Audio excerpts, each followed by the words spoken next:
آپ جب عرب میں جائیں گے تو عرب میں ایران میں نام رقیہ بتایا جاتا ہے. بہت سے لوگ کہتے ہیں نہیں وہاں تو رقیہ نام ہے, آپ سکینہ کہتے ہیں. عزیزان گرامی, نام پہ اختلاف ہو سکتا ہے, وجود پہ اختلاف نہیں ہے. سب نے لکھا, حتیٰ طبری نے لکھا, اس نے تو نام نہیں لکھا لیکن طبری تک نے لکھا اپنے تاریخ میں کہ حسین کی ایک 4 برس کی بچی تھی جس کا زندان شام میں انتقال ہو گیا تھا. اب اولاد والے بیٹھے ہیں, میں سب سے کہوں گا کہ جا کے جملوں کو سنیے گا. مجھے نہیں معلوم ہمیں دوبارہ کب مہلت ملے, کون اگلے برس زندہ رہے کون زندہ نہ رہے. سب کے سب آج ذرا کوشش کریں گے کہ کسی ہر آنکھ میں آنسو ہو. آج خود امام حسین کو پرسہ دینا, آج سید الشہداء کو پرسہ دینا. کس کا پرسہ دینا؟ ان کی بیٹی سینے پہ سونے والی. آئیں ذرا میں پیش کروں. تو مولا جب بھی سینے پہ سلاتے تھے نا تو ہر رات میں آپ نے دیکھا ہے نا ماں باپ بچوں کو کہانی سناتے ہیں, تو سید الشہداء مختلف کہانیاں سنایا کرتے تھے. ایک مرتبہ شام میں کسی خاتون نے جناب سکینہ کی طرف صدقہ پھینکا, کہا بی بی یہ صدقہ ہے کھا لینا, پھر میرے بچوں کے لیے دعا کر دینا. اب وہ حسین کی بیٹی سے جلال آ گیا, کہا تم نہیں جانتی ہم آل محمد ہیں, ہم پہ صدقہ حرام ہے. وہ فوراً دوڑتی ہوئی گھر گئی, کہا میں نظر کی کھجور لائی ہوں, ذرا دعا کر دینا, تمہارا چہرے پہ بڑا نور ہے. بچی سے کہا تم ذرا دعا کر دینا, یتیم بچوں کی دعائیں قبول ہوتی ہیں. تو جناب سکینہ نے کیا کیا, ننھے ننھے ہاتھ اٹھائے, کہا میں کھجور بعد میں کھاؤں گی, پہلے بتا دعا کیا ہے. اس نے کہا 3 دعائیں ہیں. میرا شوہر سفر میں گیا ہے تجارت کے لیے, دعا کرنا سلامتی سے واپس آ جائے.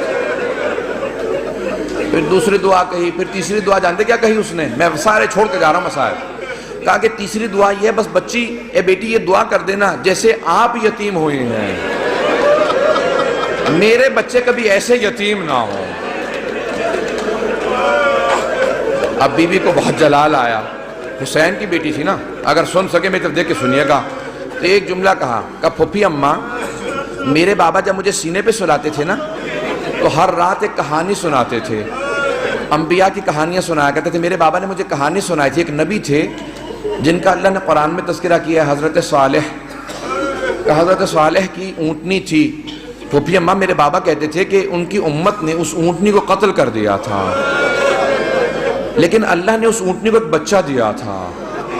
پھوپھی اماں میرے بابا کہتے تھے کہ جب اس امت نے اونٹنی کا کوہان کاٹا نا, وہ اونٹنی مر گئی, وہ بچہ پہاڑ پہ چڑھ گیا اور اس نے رو کے سر اٹھایا اور کہا پروردگارہ اس امت پہ عذاب بھیج دے, انہوں نے میری ماں کو مار دیا.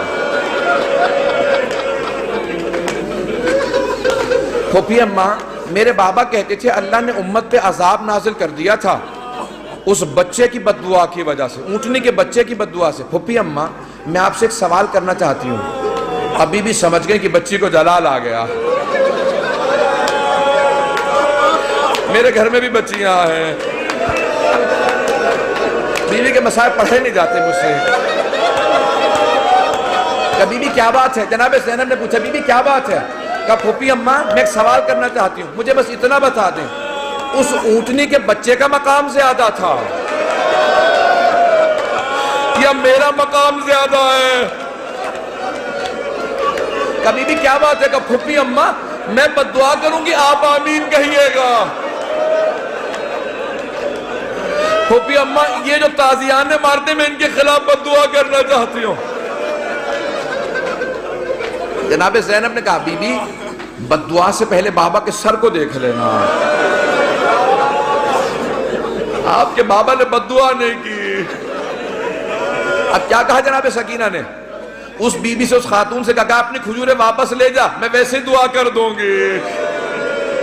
اجرکم اللہ. بس میں ایک اور جملے کو پیش کروں.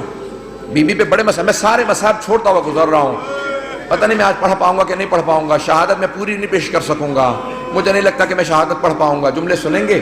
جب شام غریبہ میں جناب سکینہ کو تماچے لگے نا اور بی بی بے ہوش ہو کے گر گئے, آپ نے کبھی دیکھا 3.5 برس کے بچے بے ہوش ہو جا؟ کبھی 3.5 برس کے بچے بے ہوش نہیں ہوتے, انہیں پتہ ہی نہیں ہوتا نہ جانے کتنے تماچے لگے ہوں گے. کہ بیوی بے ہوش ہو گئی. جب بے ہوش ہو گئی نا تو چاروں طرف سے بیویوں نے ماتم شروع کیا, آنسو بہنے لگے. جناب سکینہ کے چہرے پہ گرے, ہوش آ گیا. کچھ ہی دیر میں پانی آیا, مجھے نہیں پتا پانی کون لایا. کچھ کہتے ہیں ہور کی بیوہ تھی وہ لے کے آئیں, کون لایا مجھے نہیں معلوم, تاریخ سے میرے نزدیک ثابت نہیں, لیکن یہ پتا پانی آیا. جب پانی آیا نا تو جناب سکینہ کو سب سے پہلے پانی پیش کیا گیا. ایک کوزے میں ڈال کے کہا بی بی آپ پانی پی لو. تو جناب سکینہ نے ایک سوال کیا کہ پھوپھی اماں آپ نے سب سے پہلے پانی مجھے کیوں دیا؟ کہا بی بی آپ سب سے چھوٹی ہیں, آپ کیونکہ سب سے چھوٹی ہیں اس لیے آپ کو پانی پیش کیا. اب ایک مرتبہ بی بی سکینہ نے کوزہ ہاتھ میں لیا, مقتل میں اتر گئیں. جناب رباب نے آواز دی, جناب زینب نے کہا بیٹی کہاں جا رہی ہو؟ کہا پھوپھی اماں آپ نے کہا کیونکہ میں سب سے چھوٹی ہوں, لیکن مجھ سے چھوٹا میرا بھیا علی اصغر ہے, میں پہلے اصغر کو